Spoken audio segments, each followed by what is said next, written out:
Pada suatu pagi yang cerah di awal musim kemarau, Ahmad, seorang antropolog muda yang baru saja menyelesaikan studinya di sebuah universitas besar, memutuskan untuk memulai petualangan baru.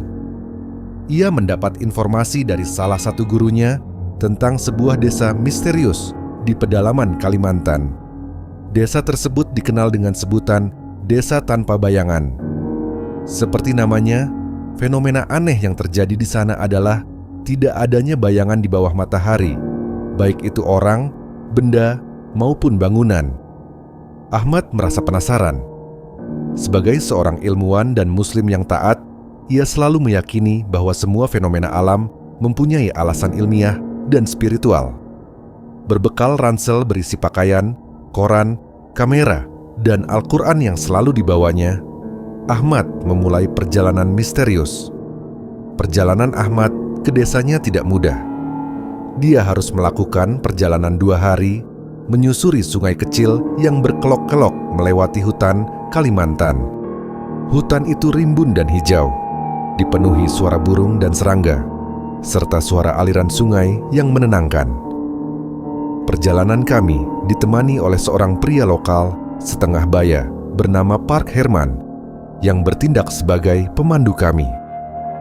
"Tuan Herman," tanya Ahmad suatu malam saat kami beristirahat di sebuah gubuk kecil di tepi sungai, "benarkah di desa ini tidak ada tempat berteduh sama sekali?"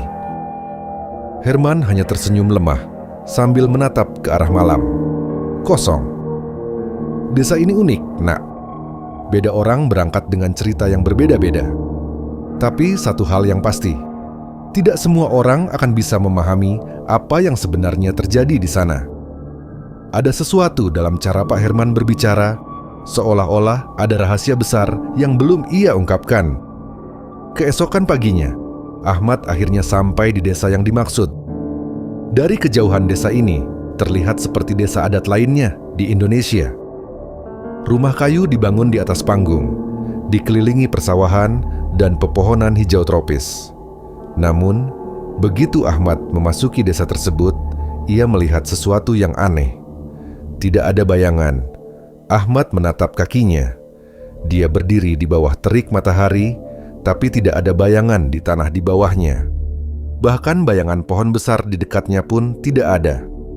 Meski matahari bersinar terang, namun cahayanya tampak merata di seluruh area, tanpa kontras dan garis gelap yang biasa terlihat sebagai bayangan. Ahmad disambut hangat oleh warga desa. Mereka memperkenalkan diri kepada seorang tetua desa bernama Pak Haji Zain, seorang lelaki tua berjanggut putih dan bermata penuh hikmah. Pak Haji Zain menjelaskan, desa tersebut sudah ada sejak ratusan tahun lalu dan fenomena sunyi ini sudah menjadi bagian dari kehidupan mereka. "Apa alasannya?" Pak Haji bertanya penuh minat. Pak Haji tersenyum. "Ini adalah pertanyaan yang sering ditanyakan kepada saya oleh orang-orang yang datang ke sini. Tapi Nak Ahmad, terkadang tidak perlu mencari jawabannya di buku dan penelitian. Terkadang jawabannya terletak di dalam hati dan iman kita." Jawaban ini membuat Ahmad terdiam. Sebagai seorang ilmuwan, ia terbiasa mencari jawaban yang logis dan berdasarkan fakta. Namun sebagai seorang muslim, ia juga memahami bahwa ada beberapa hal yang hanya bisa dipahami melalui iman. Selama berada di desa tersebut, Ahmad memperhatikan banyak hal menarik. Dia juga memperhatikan betapa sederhana namun damai kehidupan penduduk desa, kecuali kurangnya bayangan. Mereka kerap berkumpul di masjid kecil di tengah desa untuk salat dan mengaji bersama. Sementara orang dewasa bekerja di sawah atau memancing di sungai, anak-anak belajar mengaji di bawah bimbingan Pak Haji Zain. Suatu hari, saat membantu penduduk desa menggali tanah untuk menanam padi, Ahmad menemukan sesuatu yang mengejutkan. Di bawah lapisan tanah terdapat kristal-kristal kecil berkilau. Kristal-kristal ini tampaknya memiliki sifat unik, yaitu mampu memantulkan cahaya secara seragam ke segala arah. Ahmad menduga kristal inilah yang menjadi penyebab hilangnya bayangan desa tersebut. Sinar matahari yang jatuh ke tanah dipantulkan oleh kristal-kristal ini, menghilangkan kontras yang biasanya menimbulkan bayangan. Namun, Ahmad yakin ini bukanlah jawaban yang lengkap. Ada sesuatu yang lebih besar dan lebih spiritual di balik fenomena ini. Suatu malam, Ahmad bermimpi sangat aneh. Dalam mimpinya, dia berada di tengah hutan dan dikelilingi oleh cahaya putih yang sangat terang. Di depannya muncul seorang pria berjas putih yang tampak luar biasa tenang. Pria itu menunjuk ke langit dan berkata, "Cahaya ini adalah tanda kekuasaan Tuhan."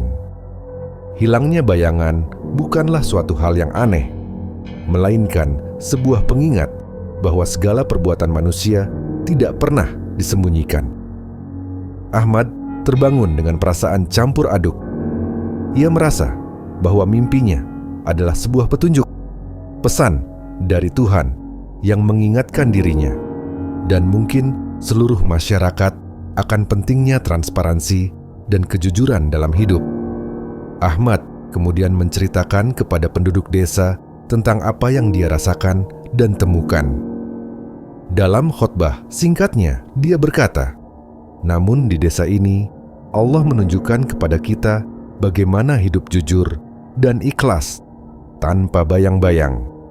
Karena Allah melihat segalanya. Hal ini mengajarkan kita semua bahwa tidak ada perilaku yang benar-benar tersembunyi." Penduduk desa terdiam memikirkan perkataan Ahmad. Bagi mereka, fenomena tersebut sudah menjadi hal yang lumrah. Namun Ahmad berhasil memberikan perspektif baru yang menghubungkan fenomena tersebut dengan makna spiritual. Ketika Ahmad meninggalkan desanya, ia merasa bahwa perjalanannya bukan hanya tentang memecahkan misteri ilmiah, tetapi juga tentang menemukan pelajaran hidup yang mendalam. Desa Tanpa Bayangan mengajarkan Ahmad untuk melihat dunia tidak hanya dengan logika, tapi juga dengan hati. Ahmad kembali ke kota dengan membawa catatan harian yang penuh catatan dan hati yang penuh rasa syukur. Ia memutuskan untuk membagikan kisah ini kepada dunia, bukan sekedar fenomena alam, namun sebagai pengingat akan kebesaran Tuhan dan pentingnya hidup jujur. Jadi, apa yang bisa kita pelajari dari Desa Tanpa Bayangan ini? Bahwa ada begitu banyak tanda-tanda Allah di alam semesta ini yang menunggu untuk kita pahami. Bagaimana menurut kalian? Apakah ini kebetulan atau murni kehendak Allah? Tulis pendapat kalian di kolom komentar dan jangan lupa bagikan cerita ini ke teman-teman kalian. Siapa tahu ada yang terinspirasi untuk mendalami iman dan ilmu.